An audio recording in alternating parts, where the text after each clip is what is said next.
여러분 반드시 합격하실 겁니다.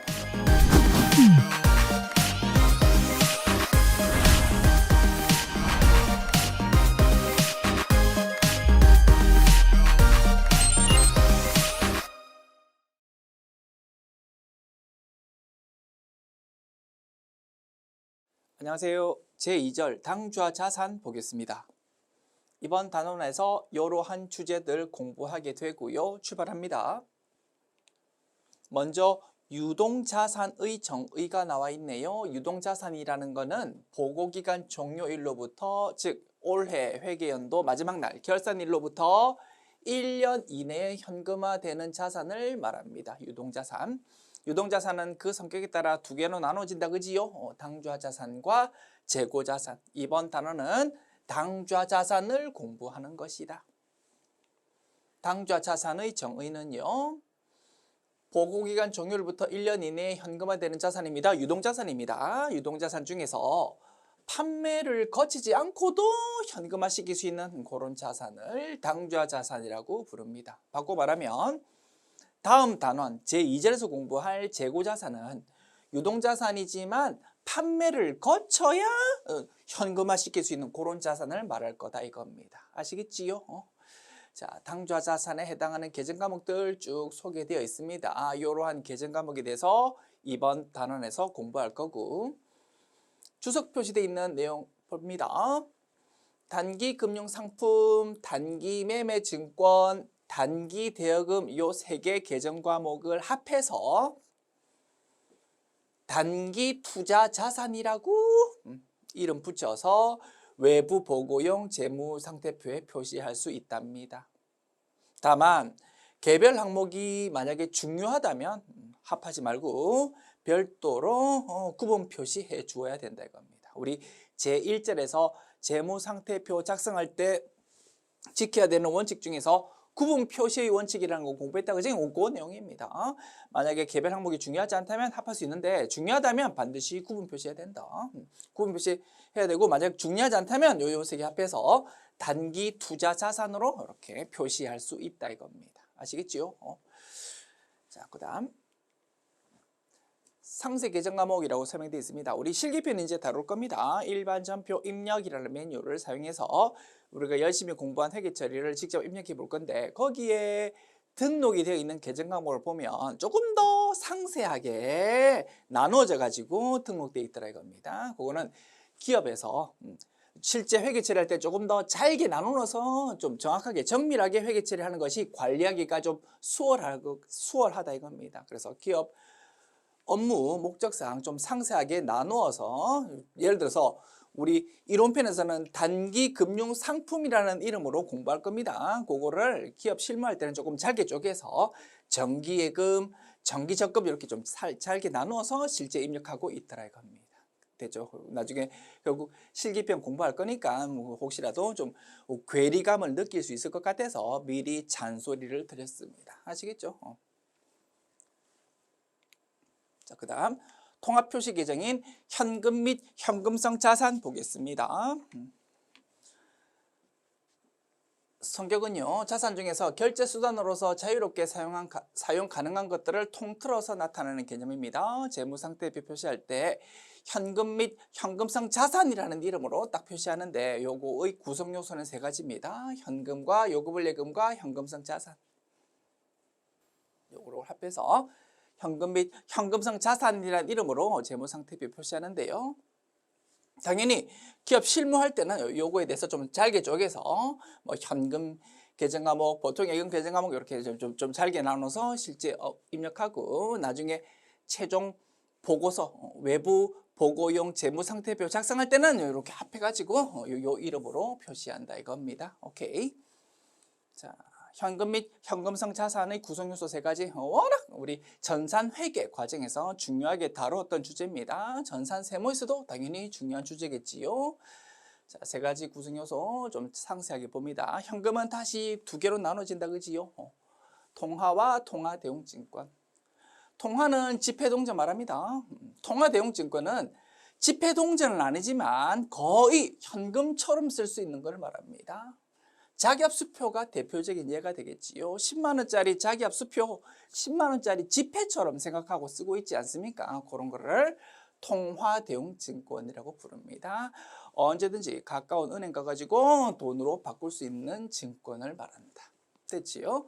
그리고 타인 발행 당좌 수표, 이것도 다른 거래처로부터 우리가 당좌 수표 받았다고 그것 또한 통화대용증권입니다. 그 다음에 우편환 증서, 우리 회사가 은행에 등기 우편을 엄청 많이 보냅니다. 한 달치 결제 미리 한다 이겁니다. 100만 원. 그래 놓고 실제 등기 업무 해보니까 92만 원 정도 어치 등기 보냈답니다. 8만 원 다시 돌려받을 거다, 그지? 은행에서 돈으로 직접 주지 않고 우편환 증서라는 종이 쪼가리로 주는 경우가 있다 이겁니다. 그 종이 쪼가리요, 가까운 은행 가서 돈 바꿀 수 있습니다. 그지? 이렇게 통화대용증권에 해당합니다. 그 외에도 몇 가지 소개는 되어 있지만 사실 실무에서, 현재 실무에서는 거의 보기 어렵습니다. 왜냐하면 최근 실무에서는 인터넷 뱅킹이 엄청 발달되어 있지 않습니까? 인터넷 뱅킹 때문에 이런 게 사실은 다 없어졌어. 구경하기 어렵지만 우리 시험에서는 가끔 등장하고 있는 것 같습니다. 소개해 볼게요. 송금 수표. 아들이 미국에서 공부하고 있습니다. 수표를 등기로 보내줍니다. 그러면 그 등기로 받은 수표를 그 미국에서 가까운 은행 가서 돈 바꾼다 겁니다. 지금은 거의 없겠지요.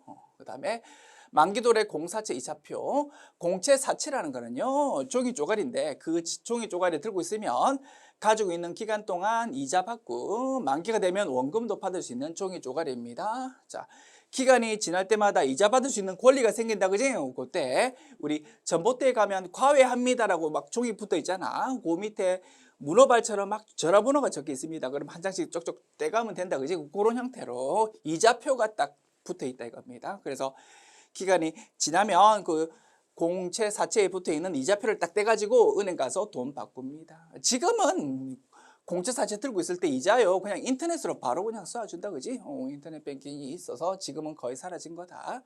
배당금 지급 통지표도요, 내가 주식 들고 있으면 배당 받을 수 있습니다. 주주총회 결의하면은 종이 쪼가리를 이제 보내준다 이겁니다. 주주한테 요거 그 종이 쪼가리를 들고 주주는 이제 가까운 은행에서 돈 바꿔서 배당 받아 먹습니다. 지금은 그냥 인터넷으로 배당금 보내주거든요. 거의 보기 어려운 내용이다.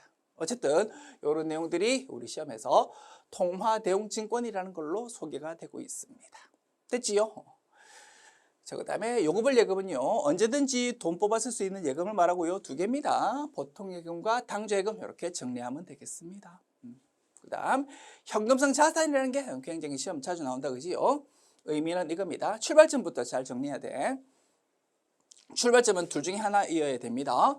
국채, 공채, 회사채와 같은 채무증권, 종이 쪼가리인데 그 종이 들고 있으면 가지고 있는 동안 이자 받고 만기되면 원금 받는 종이 쪼가리입니다. 채무증권, 그런 거나 또는 은행에서 불특정 다수를 대상으로 발행하는 여러 가지 금융상품들, 정기예금, 정기적금, CD, 양도석 예금 증서를 말합니다. RP, 환매채를 말합니다. 이런 정형화된 금융상품이거나, 됐지요? 이 둘 중에 하나에서 출발해야 됩니다.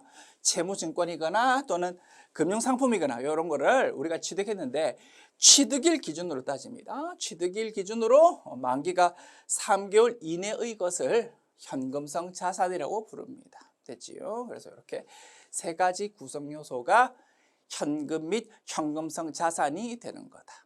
됐습니다. 자, 그 다음 통화대용증권 조금만 더 자세히 살펴볼게요. 대표적인 예가 자기합수표라고 했습니다. 자기합수표 이런 거. 통화대용증권은요, 회계 처리할 때는 현금 계정 과목으로 회계 처리합니다. 됐지요? 여기 있잖아, 그지? 통화와 통화대용증권 합해서 뭘로 본다고? 현금으로 본다고. 회계 처리할 때는 현금 계정 과목으로 회계 처리한다. 그리고 우리 기출 포인트로 설명되어 있습니다. 시험에서 자주 물어보는 내용입니다. 우표 또는 수입인지 같은 것도 있는데 이런 거는 통화대용증권 아니다 이겁니다. 그래서 회계 처리할 때 비용으로 처리해야 되는 거다. 됐죠? 뭐 지금은 거의 뭐 편지 보낼 일이 없다, 그지? 어쨌든 우표라는 거 갖고 우표를 가지고 가까운 은행 가서 돈 바꾼다 이런 거 안 되거든요. 통화대용증권 아니야. 혹시라도 우표 샀다고요? 그 지출 금액을 비용으로 처리하자.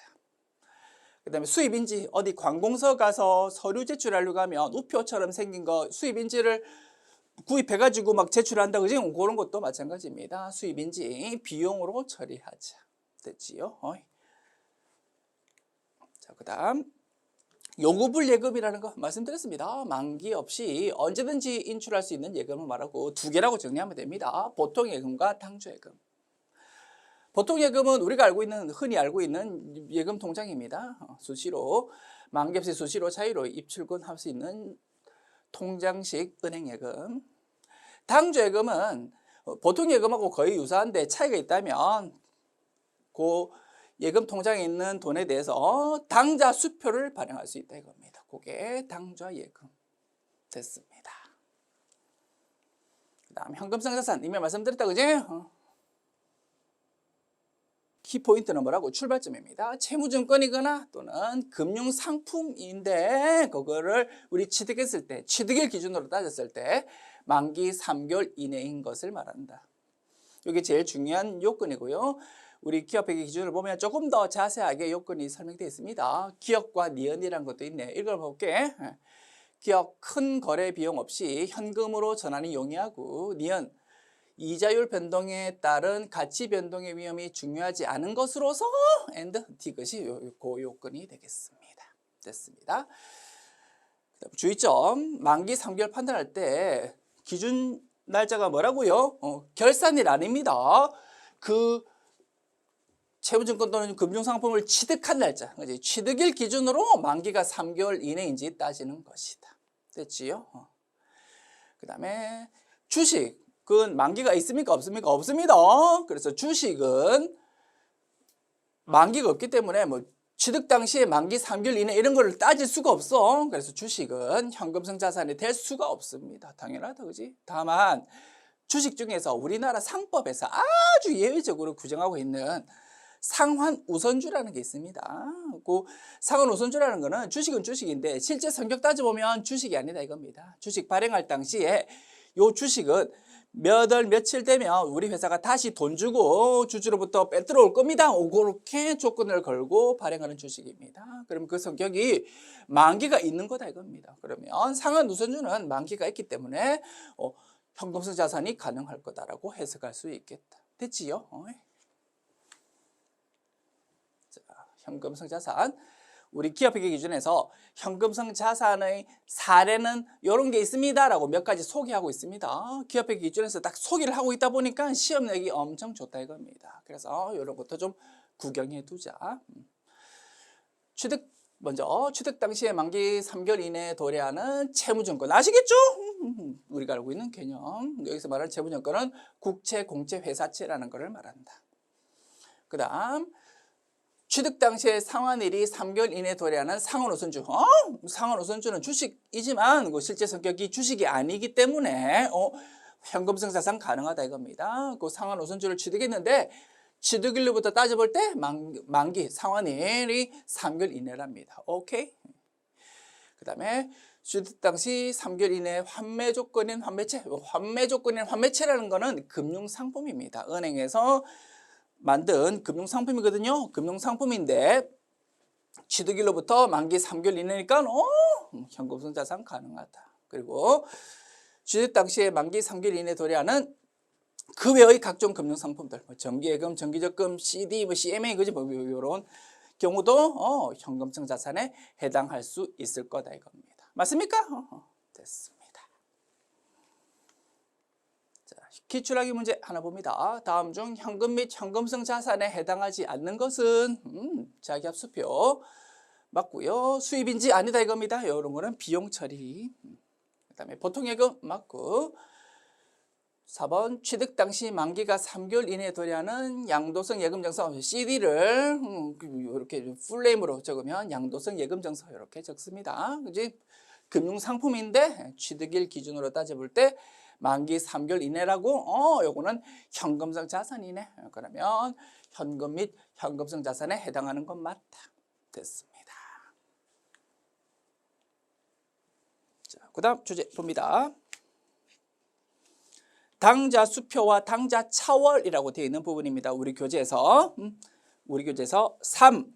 당좌 수표와 당좌 차월이라고 제목 붙여진 부분. 오케이. 자, 먼저 당좌 수표 봅니다. 보통 예금하고 거의 성격이 똑같은데 차이가 있다면 예금 통장에 들어있는 돈에 대해서 당좌 수표를 발행할 수 있다 이겁니다. 당좌 수표는 이렇게 생겼습니다. 국민은행에서 돈 찾으면 됩니다. 돈은 이렇게 찾으면 됩니다. 우리 통장에 들어있는 돈인데 요 당좌 수표 들고 있는 사람이 돈 뽑아갈 수 있습니다. 라는 의미다 이겁니다. 됐지요? 자, 봅시다. 당좌 수표. 만기라는 게 있습니까? 없습니까? 없습니다. 그냥 언제든지 이 당좌 수표 들고 있는 사람은 돈 뽑아 쓸 수 있습니다. 오늘 당장 돈 뽑아 쓸 수 있습니다. 그리고 돈을 어디서 받을 수 있습니까? 모든 전국에 있는 국민은행에서 그냥 돈 받을 수 있습니다. 됐지? 이렇게 생긴 게 당좌 수표입니다. 자, 인터넷 뱅킹하고 소개되어 있네. 자, 예전에는 이렇게 생긴 당좌 수표가 많이 실무에서 사용되었는데 최근에는 거의 구경하기가 사실 어렵습니다. 왜요? 인터넷 뱅킹이 있지 않습니까? 그냥 언제든지 손쉽게 돈 쏴줄 수 있습니다. 게다가 신용카드도 엄청 실무에서 많이 사용되고 있지 않습니까? 그러다 보니까 엄청 편리한 인터넷 뱅킹과 신용카드가 있다 보니까 당좌 수표는 점점 실무에서 사라져가고 있습니다. 그런데 우리 시험에서는 그리고 이론적으로는 여전히 중요한 주제에 해당한다 이겁니다. 그지? 그래서 우리는 알고 있어야 되는 거다. 별거 아닙니다. 그냥 이렇게 당좌 수표 끊어주면 당좌 수표 가지고 있는 사람이 가까운 은행에서 돈 뽑아가는 겁니다. 무슨 의미입니까? 요 당좌 수표 발행한 회사, 주식회사 한국상사 통장에 들어가 있는 주식회사 한국상사의 당좌 예금에 들어가 있는 돈을 250만 원 뽑아갈 수 있는 거다 이겁니다. 됐지요? 그리고 자기압 수표라는 거 봅니다. 자기압 수표는 실무에서도 가끔 있다 그지? 10만 원짜리 자기압 수표. 수표는 수표인데 발행을 은행이 한 거를 자기압 수표라고 이름 부릅니다. 주식회사 한국상사가 발행한 게 아니고 은행이 발행했다 이겁니다. 그런 거를 자기압 수표라고 부릅니다. 됐지요? 이것도 마찬가지. 언제든지 요 자기압 수표 들고 있는 사람 은행 가가지고 돈 바꿀 수 있습니다. 10만 원으로. 오케이. 자, 이제 회계 처리 정리합니다. 워낙 우리 앞으로 실기편에서 많이 다룰 주제입니다. 나중에 뒷북치지 마시고 지금 잘 정리하십시오.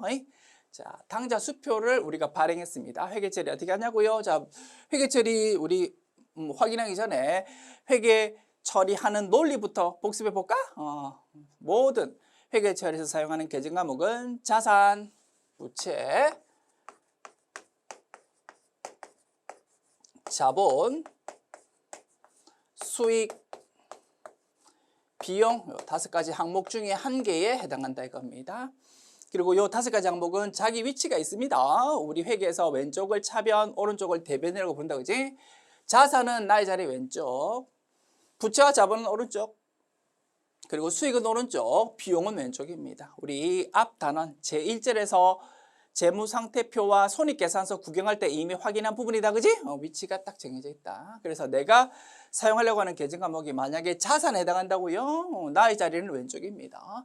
증가하면 나의 자리 왼쪽에 회계 처리, 만약에 감소한다면 반대쪽 오른쪽에 회계 처리한다 이겁니다. 이런 논리로 분계를 따박따박 채워나간다. 그러면 만약에 내가 사용하려고 하는 계정 과목이 부채다 그러면 증가하면 오른쪽 대변의 회계 처리하고요. 만약에 감소하면 차변의 회계 처리겠지, 그지? 그런 논리로 분계를 채워나갑니다. 오케이. 자, 당좌 수표 발행했습니다. 회계 처리 이렇게 되겠습니다. 우리 회사가 당좌 수표 발행하면 그 당좌 수표 들고 있는 사람이 언제든지 은행 가가지고 돈 찾아갈 겁니다. 그러면 우리 회사의 당좌예금 통장에 들어가 있는 돈이 작아진다 이겁니다. 그러면 당좌 수표 발행할 때 대변의 당좌예금이라는 자산의 감소를 적어주는 거지 뭐. 그지? 자, 당좌 수표 들고 있는 사람이 은행 가서 돈 뽑아갈 건데 언제 갈지는 내가 알 수 있다 없다? 없습니다. 오늘 갈지 내일 갈지 그 다음날 갈지 알 수 없습니다. 그러다 보니까 당좌수표를 발행하는 순간 그때 그냥 당좌예금이라는 자산을 감소시킬 수밖에 없는 것입니다. 당연하다, 그지? 그래서 키워드 정리했습니다. 우리 교재에서 약간 진한 글자로 적었지요. 우리 회사가 당좌수표 발행하면 대변의 당좌예금으로 회계 처리한다. 그 다음에 타인 발행 당좌수표는요, 거래처가 발행한 당좌수표를 내가 받았다고요? 우리 회사 입장에서는 통화 대용 증권입니다. 언제든지 가까운 은행에서 돈 바꿀 수 있다, 그지? 그래서 통화 대용 증권은 뭘로 회계 처리한다고요? 현금 계정 항목으로 회계 처리합니다. 그래서 내가 상대방 거래처가 발행한 당좌수표를 내가 받았다고요? 그러면 차변을 현금으로 회계 처리합니다. 자산의 증가, 그지? 그리고 내가 가지고 있던 타인 발행 당좌수표를 다른 거래처에 돈 대신 이렇게 넘겨줬다 이겁니다. 결제 수단으로 사용했다. 그러면 가지고 있던 타인 발행 당좌수표가 없어졌으니까, 그지? 대변의 현금으로 회계 처리할 겁니다. 대변의 이제 자산의 감소를 적어준다. 계정 과목은 뭐다고? 현금 계정 과목. 키워드 정리했습니다. 타인 발행 당좌수표를 회계 처리할 때는 계정 과목이 뭐다고? 현금이다. 내가 받았으면 차변, 주었으면 대변. 아시겠지요? 그 다음에 자기합수표는 타인 발행 당좌수표하고 똑같다, 그지? 통화 대용 증권이니까 내가 자기합수표를 받으면 차변, 주면 대변 정리할 수 있습니다. 아시겠죠? 어렵지 않습니다. 그런데 이게 앞으로 엄청 우리 실기편에서 많이 활용될 거다 이겁니다. 됐습니다. 다시 한번 정리. 당좌수표를 발행하면 대변의 당좌예금, 타인 발행 당좌수표라고 우리가 받으면 차변의 현금, 주면 대변의 현금, 즉 현금 계정 항목으로 회계 처리한다. 자기합수표요 마찬가지 현금 계정 항목으로 회계 처리한다. 받으면 차변, 주면 대변, 현금 계정 과목. 아시겠지요? 자, 사례 봅니다. 상품을 4,000원에 구입하고 대금은 당좌수표를 발행해서 지급했습니다. 회계 처리 어떻게 되겠습니까? 이렇게 상품이라는 자산을 샀습니다. 차변에 상품이라는 자산의 증가. 그리고 대변을 뭘로 하자고요? 대변을 당좌예금으로 회계 처리한다. 왜? 당좌수표를 발행했지 않습니까? 그 다음 사례. 상품을 5,000원에 판매하고 상대방 거래처가 발행한 당좌수표를 받았습니다. 대변의 상품 매출이라는 수익의 증가 기록합니다. 돈 벌었다 이겁니다. 차변은요, 이제 돈 받는 겁니다. 현금으로 돈 받았다라고 회계 처리한다. 왜? 타인 발행 당좌수표는 통화 대용 증권이다. 그래서 회계 처리할 때는 현금 계정 항목으로 회계 처리한다. 그래서 차변에 현금으로 이렇게 기재하는 거다. 그 다음 사례요. 상품을 2,000원에 구입하고 대금은 보유하고 있던 타인 발행 당좌수표로 이렇게 지급했다. 타인 발행 당좌수표를 결제 수단으로 사용해버렸다 이겁니다. 회계 처리. 차변의 상품이라는 자산 증가졌고요. 자, 대변은 이제 돈 줘야 되는데 뭘로 줬다고요? 우리가 가지고 있던 타인 발행 당좌수표를 넘겨줬습니다. 회계 처리. 대변의 현금으로 회계 처리한다. 아시겠죠? 그 다음 사례요. 상품을 6,000원에 판매하고 자기합수표를 받았다. 대변의 상품 매출이라는 수익의 증가, 그리고 차변을 현금이라는 자산 증가로 회계 처리합니다. 계정 과목은 현금 계정 과목. 왜? 자기합수표는 통화 대용 증권이다. 그 다음 사례. 상품을 3,000원에 구입하고 대금은 보유하고 있던 자기합수표를 지급했다고요. 차변의 상품이라는 자산 증가, 대변에 이제 돈 줘야 되는데 뭘로? 자기합수표를 줬다고 현금 계정 항목으로 회계 처리합니다. 대변을 현금이라는 자산 감소로 회계 처리하자. 됐지?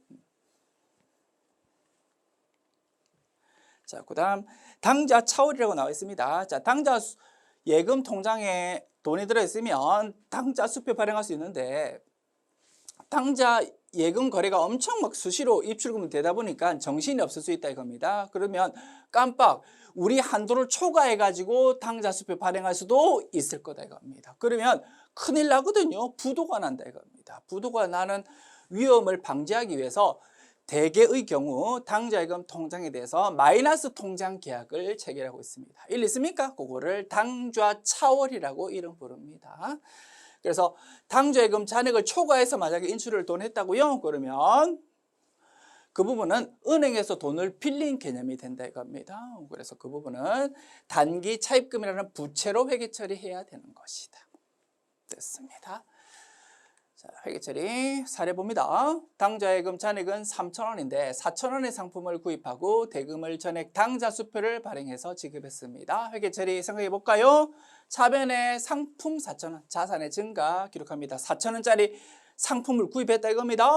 이제 돈 4,000원 줘야 되는데 아무 생각 없이 4,000원에 대해서 당좌 수표를 발행했습니다. 그런데 알고 봤더니 우리 당좌예금 잔고는 3,000원밖에 없어. 어떻게 회계 처리하자고요? 3,000원에 대해서만 대변을 당좌예금 처리하는 거고 1,000원은 우리 잔고를 초과해서 당좌 수표 발행했다고요? 은행에서 돈 빌린 개념이다 이겁니다. 일리 있습니까? 그 부분은 단기 차입금이라는 부채의 증가로 회계 처리해야 되는 것이다. 맞지요?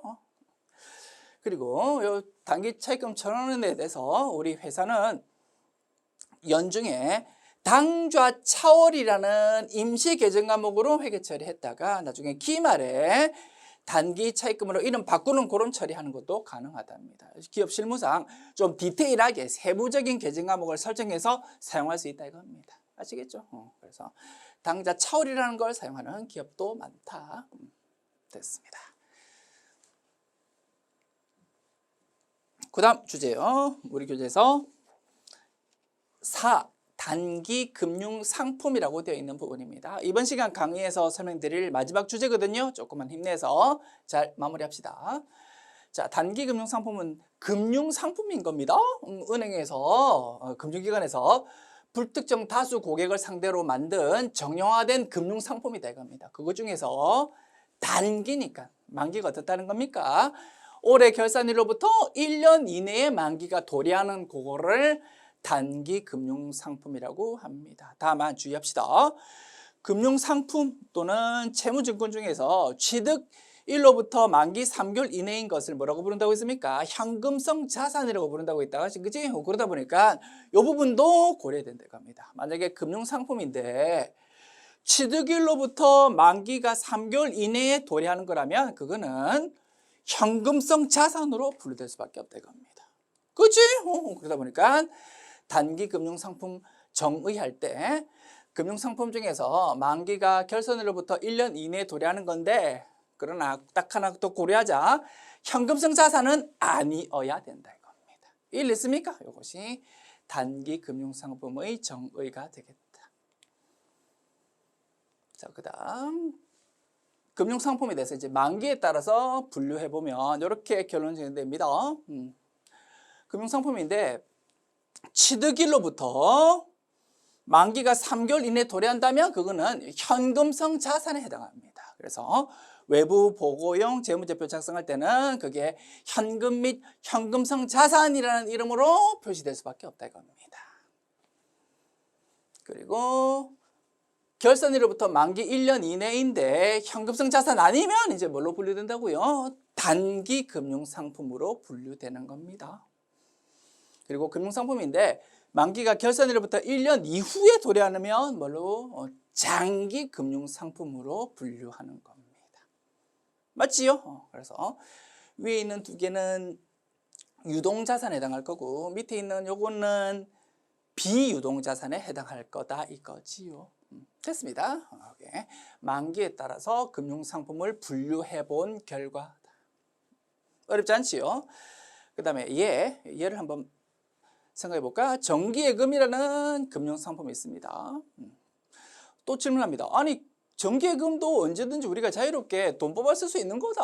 사실 정기예금 틀어놔도 통장 해지하면 되지 않습니까? 그죠? 그러면 이것도 요구불 예금으로 봐야 되는 거 아닙니까? 라고 가끔 질문합니다. 그렇지 않습니다. 정기예금 통장을 딱 드는 거는 정기예금은 무슨 의미입니까? 예를 들어서 1억 원이라는 정기예금이 있습니다. 1억 원이라는 돈을 정해진 기간 동안 계속 통장에 넣어 놓아야 정해진 이자를 받을 수 있는 상품이다 이겁니다. 만약에 그 도중에 정해진 그 기간 채우지 못하고 해지해버리면 엄청 이자를 손해볼 수 있다 이겁니다. 예를 들어서 처음 약속한 이자는 5% 이자 받기로 했었어. 정기예금 처음에 딱 가입할 때. 근데 그 기간 채우지 못하고 중도 해지해버리면 5% 약속했지만 5% 돈 못 받아. 이자를 아주 작은 이자, 뭐 1%나 될까 말까 한 아주 작은 이자만 받을 수밖에 없다 이겁니다. 그러면 우리는 손해보는 겁니다. 그 말인 즉슨 우리가 자유롭게 돈 뽑아 쓸 수 있는 예금은 아니다 이겁니다. 일리 있습니까? 그래서 정기예금 이런 거를 우리 회계에서는 요구불 예금으로 보지 않습니다. 금융상품으로 보는 겁니다. 금융상품이면 요 세 개 중에 한 개로 분류되는 거야. 자, 개설 당시에 만기가 3개월 이내랍니다. 2개월짜리 정기예금을 처음에 개설했습니다. 원래 그 만기 자체가 2개월짜리야. 그러면 취득일로부터 따져볼 때 당연히 만기가 3개월 이내인 거다. 그지? 그거는 현금 및 현금성 자산으로 표시하는 거다 이겁니다. 맞습니까? 자, 그리고 만기가 2개월짜리가 아니고 뭐 8개월짜리다. 이제 그런 거면 그지? 이제 단기 금융 상품일 겁니다. 만기가 올해 결산일로부터 따져볼 때 당연히 1년 이내일 거고 현금성 자산은 아니다. 그지? 그러면 그거는 단기 금융 상품. 그리고 만기가 뭐 3년짜리다. 그런 거는 그지? 결산일로부터 만기가 1년 이후에 도래하는 거니까 장기 금융 상품으로 분류되겠지. 맞습니까? 자, 그다음 단기 금융 상품에 대해서 우리 기업 실무에서는 상세한 개정 과목을 쓰고 있습니다. 예를 들어서 뭐 정기예금, 정기적금 그지 이런 식으로 잘게 쪼개서 기업 실무를 하고 있는 거다. 그리고 최종 재무제표 만들 때만 그지 정식 개정 과목 이름으로 싹싹 표시하면 되겠지. 됐습니다. 그 다음에 사용이 제한되어 있는 예금이라는 주제도 있습니다. 자, 보통 예금, 당좌예금은 요구불 예금이다. 그지? 그래서 이거는 현금 및 현금성 자산으로 표시하는 게 원칙이야. 그런데 아주 예외적으로 보통 예금이나 당좌예금인데 그게 우리 마음대로 뽑아 쓸 수 없는 상황이 가끔 있을 수 있다 이겁니다. 돈을 빌리면서 담보로 제공을 했다 이겁니다. 돈 빌릴 때 조건이 있어서 우리 통장에 있는 보통 예금, 당좌예금에 대해서 요만큼은 손 안 됩니다라고 미리 약속하고 돈 빌리는 경우가 있습니다. 그거는 우리 회계에서는 사용이 제한되어 있는 경우라고 표현합니다. 우리 마음대로 돈 못 뽑아 쓴다 이겁니다. 그런 상황인 경우에는 보통 예금, 당좌예금을 현금 및 현금성 자산으로 분류할 수 없답니다. 일리 있다, 그지? 현금 및 현금성 자산이라는 이름의 의미는 무엇입니까? 자유로운 결제 수단으로 쓸 수 있다라는 의미였다, 그지? 그런데 사용이 제한되어 있다면 더 이상 현금 및 현금성 자산이 될 수가 없다 이겁니다. 그때는 할 수 없어. 보통 예금이나 당좌예금을 그지? 단기 금융상품 또는 장기 금융상품으로 분류해야 된다라고 규정하고 있습니다. 일리 있다, 그지? 그 다음에 사용이 제한되어 있는 이유를 주석에 좀 설명해 주자라고 기업회계 기준에서 규정을 하고 있네요. 아시겠죠? 자, 그 다음 우리 교재에서 용어 알아두기라고 해서 여러 가지 금융상품에 대해서 그 정의를 쭉 설명하고 있습니다. 읽어봐도 무슨 뜻인지 모릅니다. 괜찮습니다. 이런 게 있나 보다. 그지? 이렇게 읽고 쓱 넘어가시면 되고, 대체로 금융기관에서 불특정 다수를 대상으로 만든 이런 금융상품은 영어 약자로 많이 표기하거나 이 정도는 좀 알아두시면 좋을 것 같습니다. 정기예금, 정기적금은 굳이 영어 약자 없어도 아시겠지요? 정기예금은 정해진 금액을 처음부터 끝까지 계속 딱 넣어 놓아야 되는 거고, 정기적금은 매달마다 일정 금액을 따박따박 추가 불입해야 되는 그런 상품을 말합니다. 그 다음에 양도세 예금 정서는 예금 통장인데 들고 있는 사람이 주인인 겁니다. 무기명 정기예금 정서. 그래서 이렇게 막 서로 넘길 수 있다 이겁니다. 그런 거를 양도성 예금 정서, 영어로 CD라고 많이 씁니다. CD라고 부릅니다. 그 다음에 CMA 계좌 들어보셨습니까? 뭐 읽어봐도 모르겠는데 무슨 뜻인지, 그죠? 어쨌든 요거 금융상품이고. 그 다음에 환매채, RP라고 많이 씁니다. 영어로. 요게 금융상품입니다. 발행기간이 일정 기간 후에 다시 매입하는 조건으로 판매한 채권, 이런 뜻이지 RP 환매채가 발행됩니다. 은행에서 요 환매채 좀 사십시오라고 합니다. 이겁니다. 얼마입니까? 80만 원이랍니다. 80만 원 지금 나는 돈 주고 삽니다. 그리고 이거 1년 있다가 우리 은행에 다시 100만 원 주고 우리가 고객님으로부터 다시 매입할 겁니다라고 조건을 걸고 판다 이겁니다. 그러면 처음에 구입할 때 80만 원 주고 사와서 1년 있다가 100만 원에 다시 은행에 팝니다. 그럼 20만 원 부분이 1년치 이자 성격이 되겠지, 그지? 요런 상품이 환매채라는 금융상품. 그 다음에 신종기업은 뭐 읽어봐도 무슨 뜻인지 모르겠고 다만 CP라는 약자로 표시하구나 이렇게 이해해 주시고 딱 하나 잔소리. 우리 다음 시간 강의에서 약속어음을 공부할 겁니다. 약속어음은 우리 이론적으로 실무적으로 굉장히 중요한 겁니다. 잘 알고 있어야 되는 건데 지금 보는 금융상품 종류 중에서 신종기업어음에서도 어음이라는 단어가 있긴 있다 이겁니다. 지금 보는 신종기업어음이랑 우리가 앞으로 배우게 될 약속어음이랑은 전혀 다른 겁니다. 우리 한글로 번역하다 보니까 우연히 이렇게 어음이라는 동일한 글자가 섞여 있는 거다 이겁니다. 실무에서는 이런 한글 용어 잘 안 쓰고요. CP 이렇게 많이 부릅니다. 영어 약자로 표시되는 금융상품의 일종이구나. 됐지? 앞으로 배울 약속음하고 전혀 다른 거다라는 잔소리 드렸습니다.